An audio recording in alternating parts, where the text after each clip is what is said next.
Luxury silk রঙের কাজের ক্ষেত্রে গোলাপটা আপনার সঠিক নিয়মে চালাতে হবে। তার জন্য প্রথম আপনাকে একটি থেকে আপনার রংটা সুন্দরভাবে কেচে তুলে দিতে হবে। দ্বিতীয়বার আপনার ঠিক এই রঙের ক্ষেত্রে লাক্সারি গোলাপটা আপনার এখান থেকে টান দিতে হবে।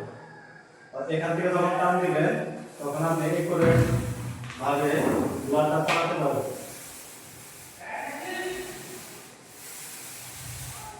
আর যত নরম হাতে টানতে পারবেন তত ফিনিশিংটা ভালো হবে।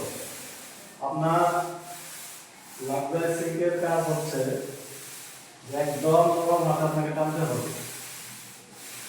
বোঝাই পারবে না যে আপনি রোলার ব্যবহার করতেছেন।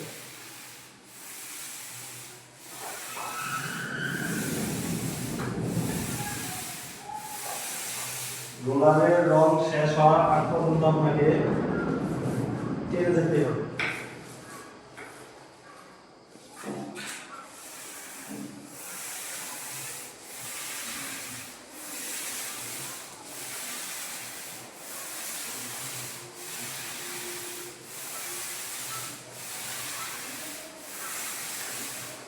সাইড দিয়ে